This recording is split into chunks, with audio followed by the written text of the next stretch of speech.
Hey everyone, and welcome back to Citywide Blackout, your home for the best creators from around the world. I'm your host, Max Bone, and joining me now, this may sound familiar, folks. We are once again diving into the world of Plus Ones. It's an absolutely hilarious romantic comedy. We talked with the writers and directors in our last interview, and this time we are talking to the producers and the many other titles that they have, talking about the recent screening that this thing had, which was sold out, everyone, as part of the Roxbury International Film Festival. Joining me, I have the pleasure of speaking with my old friend Kimmie Johnson. She is a producer and executive producer.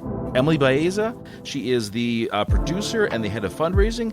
And Aries Fung, producer and the unit production manager. Whew! Got all that out. Welcome to the show, everyone. It is great to have you all here. Great to be here. Thank you, Max. Yeah, thank you. All right. So, I want to hear all about the screening because this happened just a couple weeks ago. And from what I understand, an absolutely phenomenal experience. So, open question to anyone, how did it go? So we had a really good turnout. It was sold out. So that was one sign first, us going into it. And then our film was showed last, and I always feel like that's a really good sign, saying that they saved the best for last. And you could hear a huge applause as the opening scene came on, and then during the Q&A portion at the end, Liz Eng even asked, "Hey, anyone involved or supported Plus Ones or whatever, can you please stand up?" And I believe it was like half the room. It was just so good to see what an outpouring of an attendance of people who came to support the film. Yeah, for sure. So I think the best part about the screening for me was just seeing everybody there because we shot this in last summer. So going to Roxbury, and I think I saw Kimmie first. Like I went into the MFA, I was like trying to find where they were going to do the screening, and then I saw Kimmie there, and I was so excited to just see Kimmie and like talk to Kimmie for a bit. And then like all these other people started coming in, and it was all the cast and crew and people that were just coming to support us. And it was just really exciting to see everyone kind of come together again, because I haven't seen half of like everybody since a year ago. Like I've just been like, it's been a whole year, but it was amazing. It was great seeing everyone again and just seeing the overwhelming support for this film. And yeah, like to see everybody there stand up and all the clapping and just kind of looking around the room and seeing all of these like happy faces. It was really fulfilling, very happy. I want to piggyback off that idea that it was so great to see people in person. And some of our crew members we had never met in person because we filmed during COVID. And some people tested positive as we began the film shoot, and they had to work remotely. So that was just quite the experience to finally meet some of our teammates in person.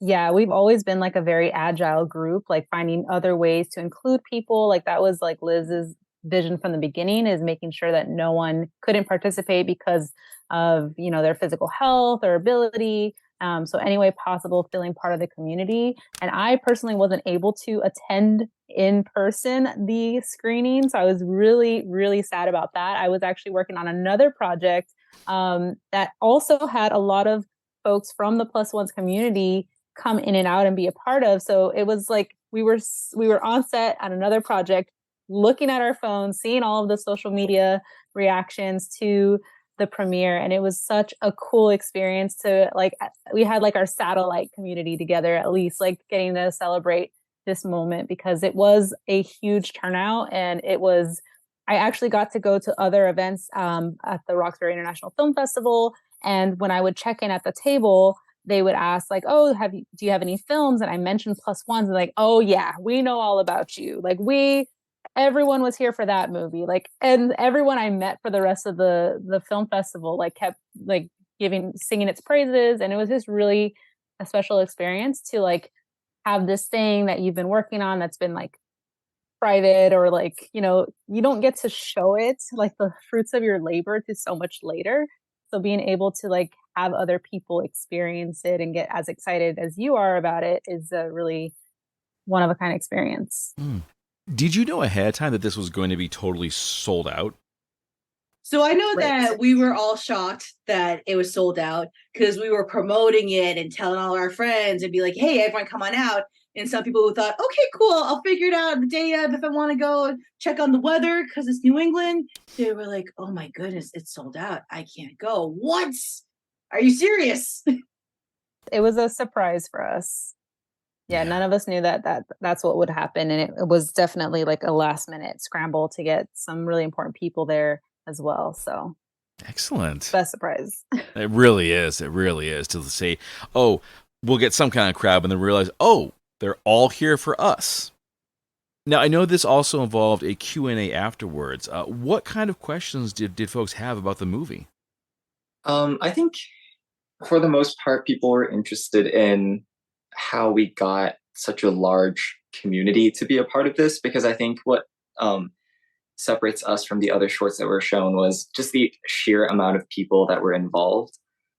We had like I think 11 locations. We have like this rotating ensemble cast of dates that our main characters were going on dates with, and so there was just a bunch of people in so many different locations, and we had a pretty big crew, and so we just had a lot of people involved, and it just felt like it felt like a party, like as much as it is a short film, also felt like a party because everybody was so many faces there.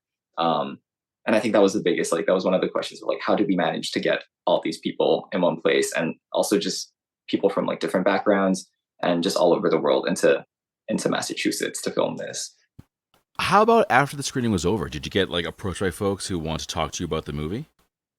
I had a lot of not necessarily at the screening since I wasn't there, but there were people who are asking same questions, how did you manage that amount of cast and crew and all those different locations? I think that was one of the most challenging things. And I am the most new to filmmaking of anybody in the group. This was a huge learning experience for me. So I now know how ambitious it was for Liz to be we are doing this many cast members in this many places.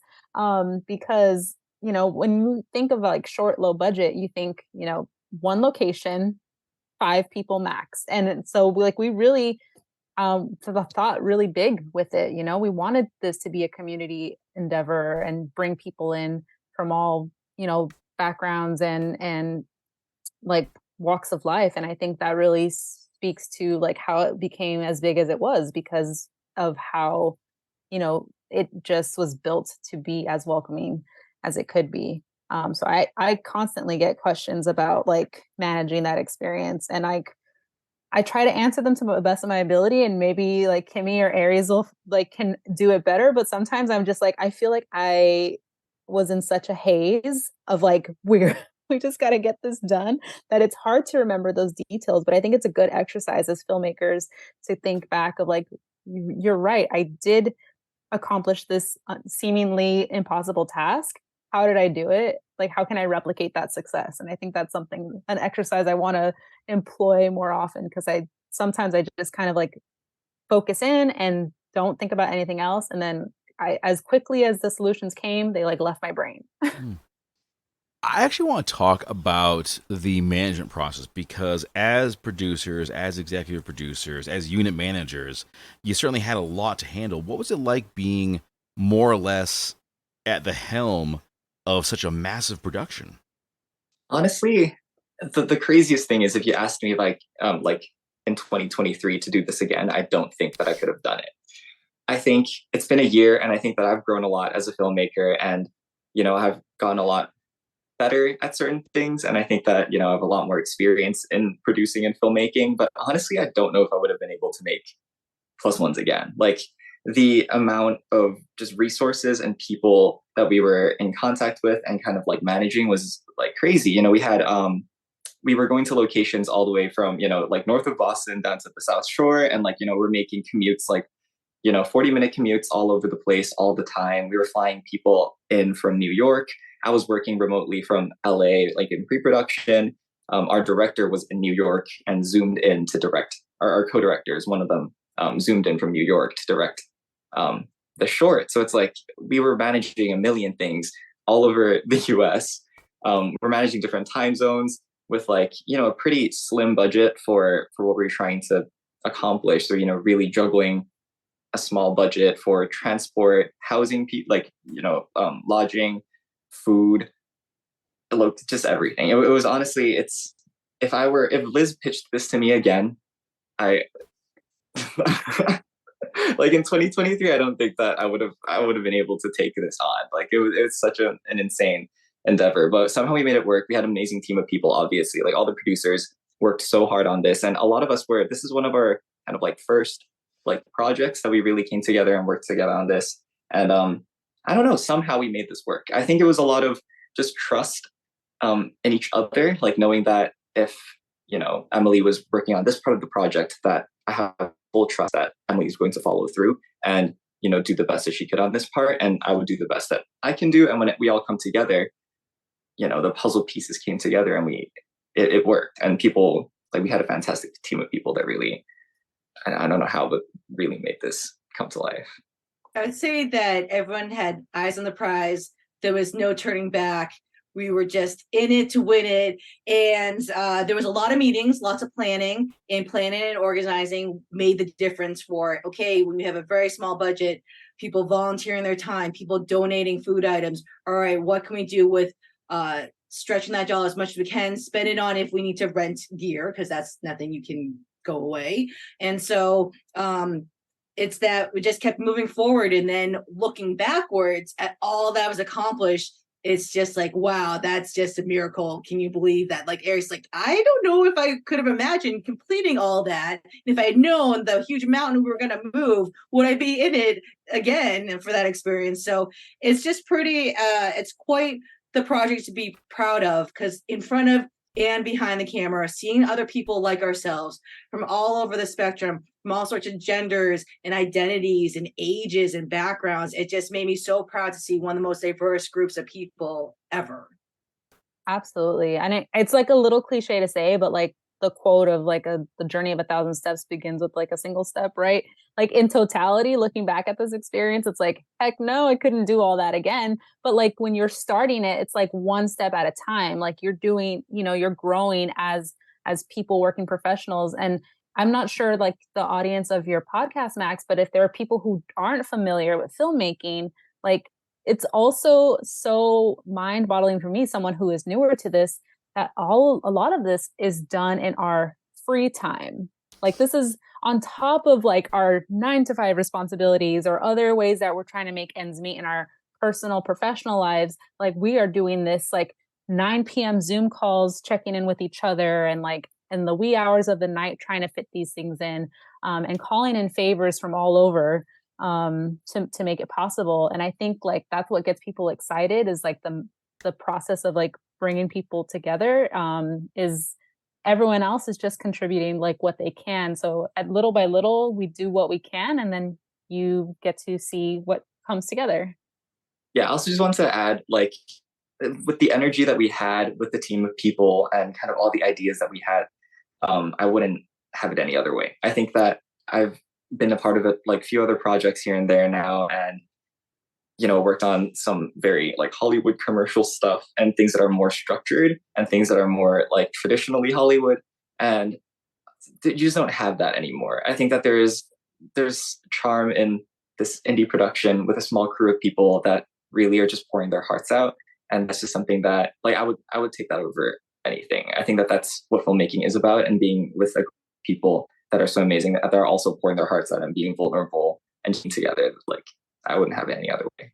Very cool. Yeah, I want to echo that the indie projects, it definitely is more of a team effort. It feels like you're a family, you're in the trenches together. And since we all have a passion to succeed and do the best that we can, we were just surrounded by such great people. And so it made for a good experience. I'm curious about what drew you to this movie in the first place. When you heard about it, what made you say, yes, I want in? So I was one of the early people that Liz brought on board, and she said, oh, I wrote the screenplay. And I was like, oh, I'm in. And then I thought, well, I love this woman. I sure hope she's got writing skills. I'm going to have faith in that. And I was like, oh yeah, I should read the screenplay first before I say I'm in. But even if it were terrible, I'm there to support my friend. And when I read it, I was pleasantly surprised. Like, she's got some writing skills, and I'm really excited to help in any capacity that I can. So I grew with, hey, I've got faith in you. You are a good, talented writer. And now let's gather people to make it happen. Because if we get a good team together, then anything's possible. So that's how I got on board, where she first approached me and she said, hey, I got the screenplay.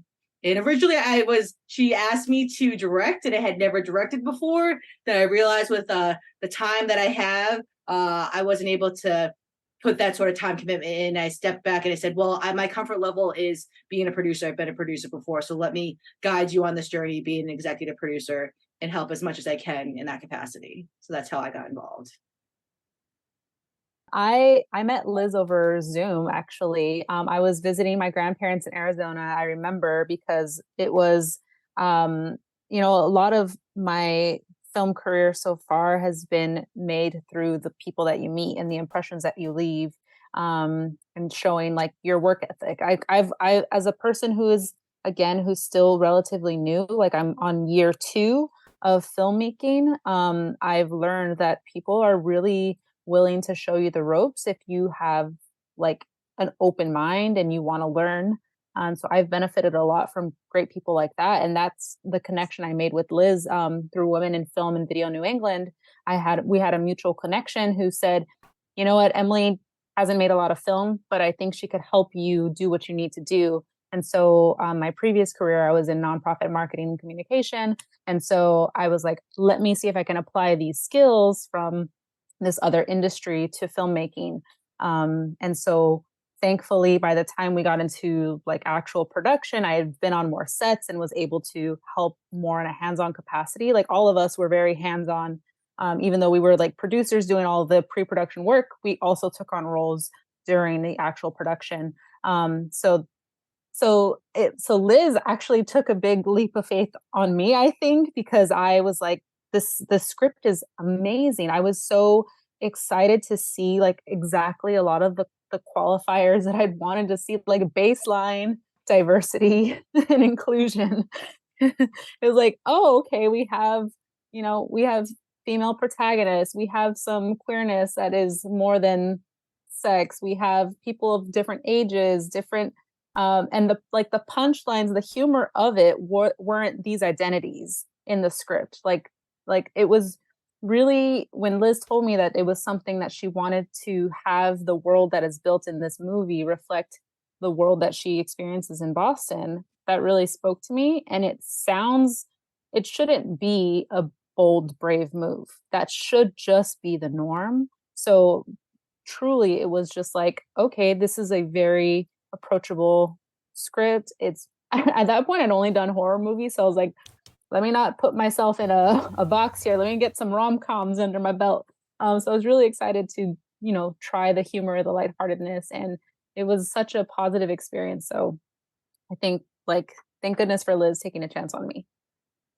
So for me, I'm a student at Emerson College. I'm studying film right now. I'm going to graduate after next semester, so things are getting scary. But so what happened was, I was producing a $5,000 film. It was ultra low budget film, and Liz was our main actor. We got Liz off backstage, and after we did our production, it was a 2-day shoot in a Chinese restaurant.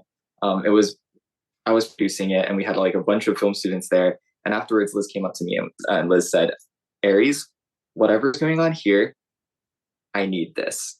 And so she sent me an email with her script, and she just told me, basically, she has this idea to do this. I think it started off with $50,000. That was like the price point. And then she was like, $15,000, I need to make a film. And whatever you did on your student film set, I need this on this set. And so I read the script, and very similarly to Emily, there was just a lot of qualifiers that made the script like stand out to me. As producers, we have the ability to make films happen. Like our job is to tell stories and make stories come to life. And I think it's really important for, at least for me as a producer, to pick and choose the stories that I want to tell and want to bring to life, because, that's our whole job, and we spend 6 months on each project, if not like a year or 2 years. And I really have to believe in a script and believe in a story. And for plus ones, like I read the script and I believed in it and I believed in the story. I wanted to be part of this. I knew that this was going to be a 6 to 8 month commitment. But that's something that I want to commit to because I want this to come to life. And yeah, so that's how we got here. Excellent. All right. Well, it's hard to believe, but we are reaching the end of this conversation. Sorry to have it happen, but there are many more in the future, folks. I can guarantee you there will be more interviews for the folks behind Plus Ones down the road. So certainly keep it here And if you want to learn more about the movie, it's real simple. Instagram +1film, so +1 S film, and you'll find everything you need there. Certainly follow them, support them. Aries, Emily, and of course Kimmie, thank you so much. It's been great talking to you all. Thank you. Thank you for having us. This has been Yes. great. Thank you.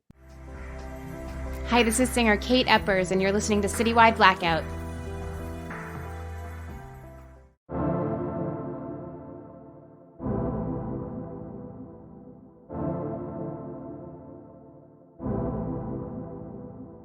And that brings this episode to a close. Thanks for listening.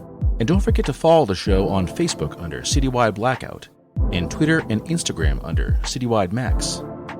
You can find this show on your favorite podcast platforms, and new episodes are added every week, as well as every Saturday at 10 p.m. on Boston Free Radio. You can get at me at citywidemax@yahoo.com. Whether you want to suggest a guest, submit music for the bi-weekly Blackout Collection playlist, or just say hello. That's all for now, and I'll see you next time.